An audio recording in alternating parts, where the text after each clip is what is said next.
Edmonton is just as good as Dinosaur Park or Drumheller in terms of the numbers of dinosaurs we find in a unit area of rock exposure. We just don't have a lot of rock exposed.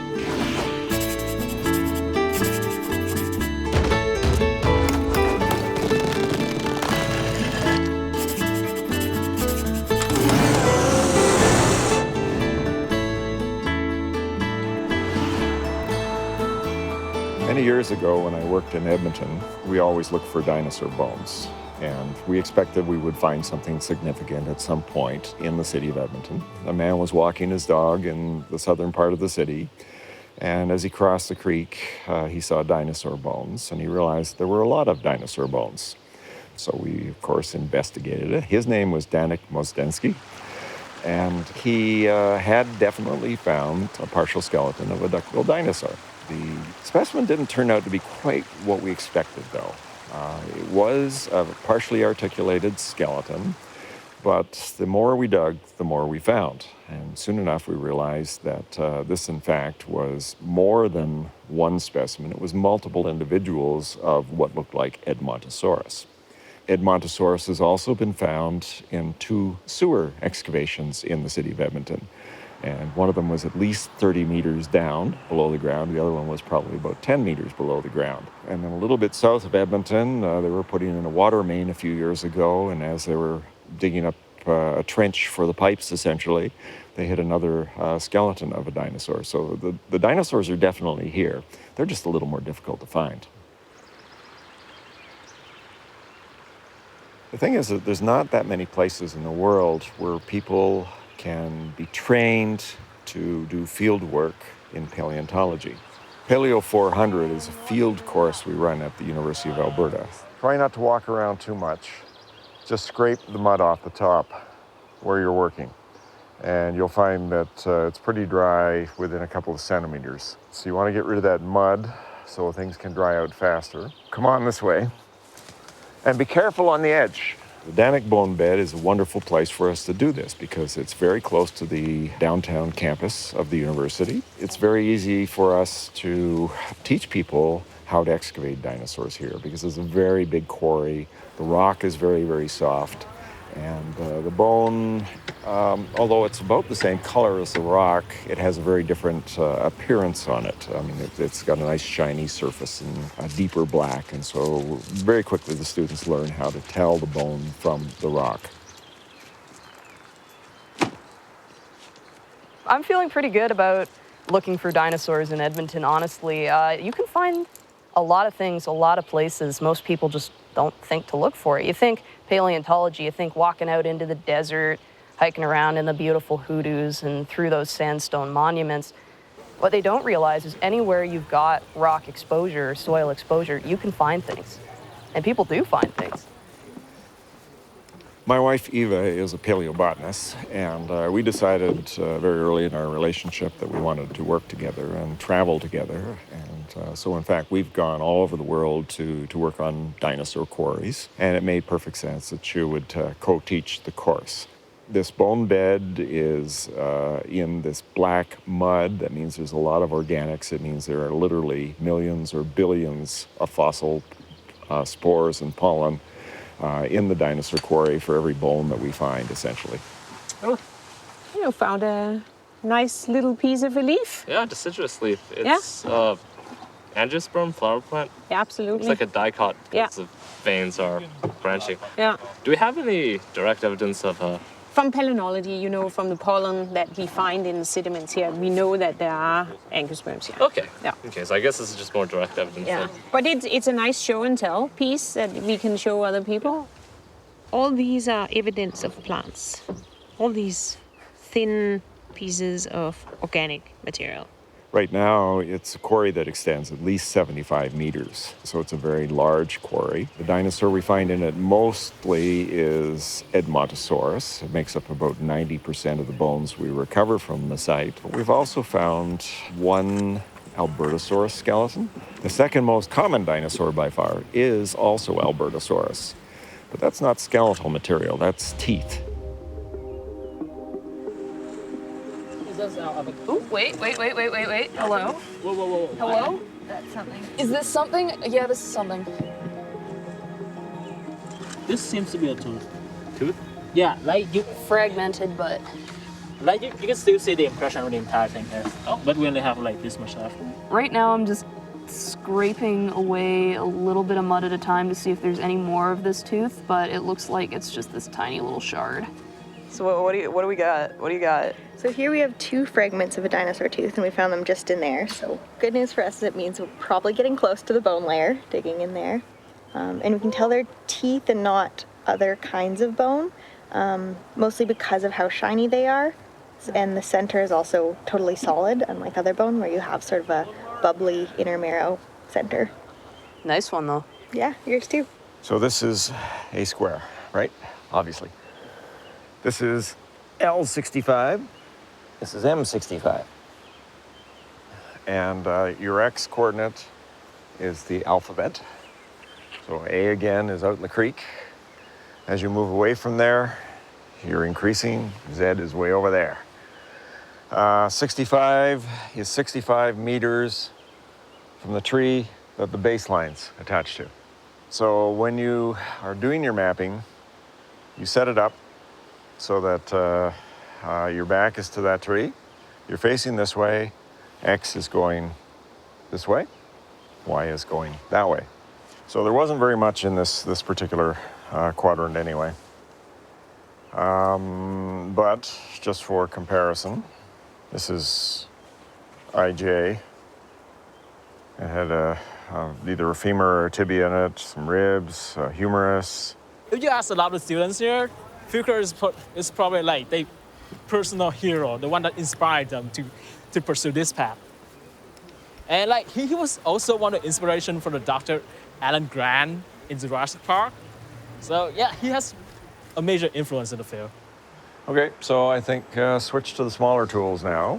There's still some stuff we can do at the back, but I'd rather not do it. I'd rather start working from the old edge, which is along here, and use the trowels.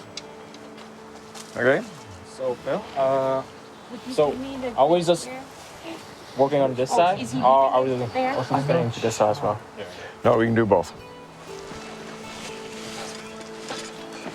Very often in Alberta, some of the best finds are actually made by amateurs.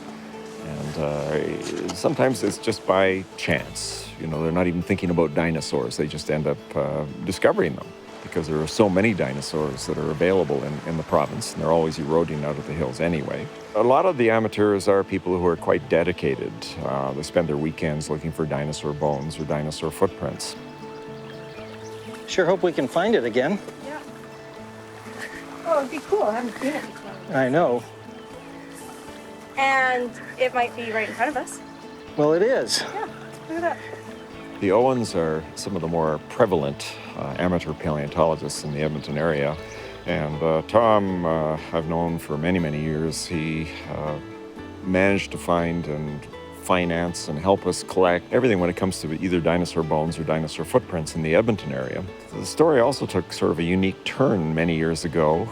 It must have been in the late 80s or early 1990s. We heard from probably Tom originally that his daughter had found dinosaur skin impressions that looked like they were from Albertosaurus. So when I was 12 years old, we came down to this creek site. My dad at the time had been called something of paleo trustee, and paleo trustees were volunteers who had a little bit of an eye for finding fossils. And the Royal Tyrrell Museum would give phone calls to these paleo trustees when they would get words from hunters and farmers and people who thought that they had found something. They would send out the volunteers to look. And so thankfully, he would take me along on these visits. There was something that was in one of the rocks that I hadn't seen before, and it was about the size of a heel.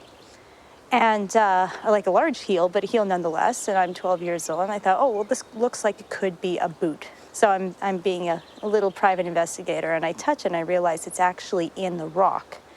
And then I remembered at the Tyrrell Museum, they had these displays in the glass of hadrosaur skin impressions. And this looked very similar. So I called over to my dad, and I said, Dad, I think I might have found some skin impressions. And he was, of course, dubious.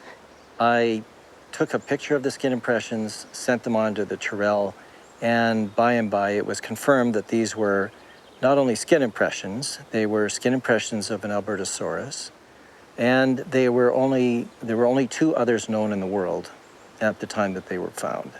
And these were the best preserved. Skin impressions were really not well known at that time for tyrannosaurs, and so this was a great find for us. And the fact that it was found just outside of Edmonton made it even more exciting. I wasn't surprised at all that Tess had found skin impressions. And the refreshing things about kids going out and looking for fossils is that very often they don't have the mindset that adults have.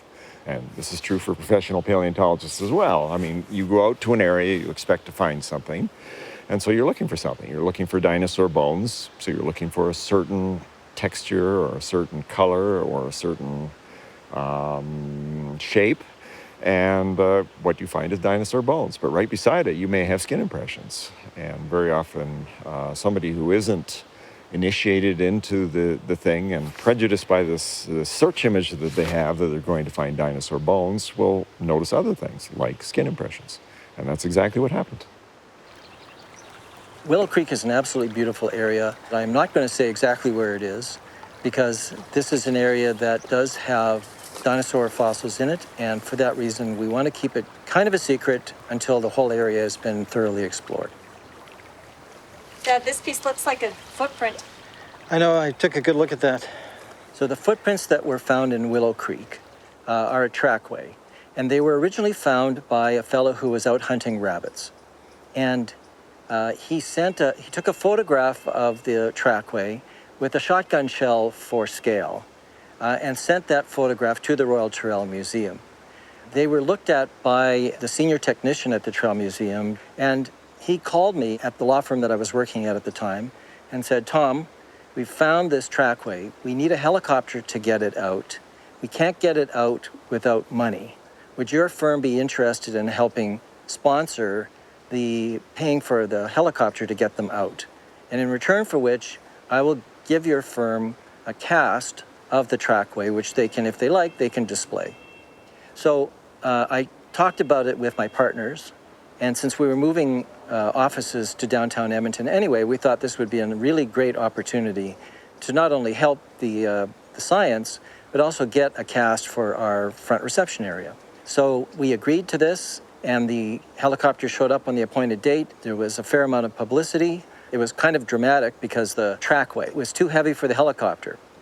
And so we were all assembled on the banks watching this. Helicopter had to fly around for about half an hour to lose enough fuel so that it could then lift it. It was then lifted up out of this beautiful valley and onto a flatbed and then taken to the museum. Beautiful. It is. It's a beautiful spot, and we're really excited. I came to Willow Creek today with my daughter to investigate a discovery that was made by Jim Bissell, a neighboring landowner. And so we come down today to see what it is that he's found and see if in fact it is dinosaur. Okay, so you're saying it's just over here? Yep, you betcha. It's right there. All right, let's go take a look. Let's see what we can find here. I'm excited to see with all the new exposure.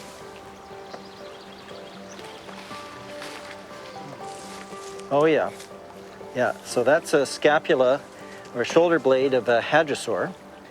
And it was found a few years ago, and we put some light glue on this part, and then Mother Nature took care of the rest and just eroded the rest away to expose it beautifully like this. Yeah, and then there's the other piece right here. This is also fossil. This was actually connected to this rock when we first found it, and now it's split apart just through natural forces. Oh, huh? Tom, come and have a look at this. Let's take a look. Either wood or bone. I'd say that's definitely bone. Good job. Hard to say at this point what it is. Oh yeah, that's definitely bone. Maybe in the fall we'll come back when the river's died down. You bet. And we'll get a better shot. Yeah. So far, we're sort of 1, 1, 1. We found what he had thought was dinosaur bones ended up being petrified wood. It happens all the time that petrified wood gets misidentified as dinosaur bone. He refound something that we had found a few years earlier, but then he found what looks like a neural spine off of a hadrosaur vertebra, which is a new discovery. Oh, it's your lush right now, eh? Unbelievable. It's hard to see everything. It's important for dinosaur enthusiasts or amateur paleontologists to be out and about because there are relatively few trained paleontologists, and they can't be everywhere. Things would not get discovered if these eyes were not on the ground everywhere, particularly since in Alberta, apart from the Badlands, many discoveries are made on exposures that are cut through by creeks, as we have here in Willow Creek, or along rivers. They tend to be very quick eroding areas.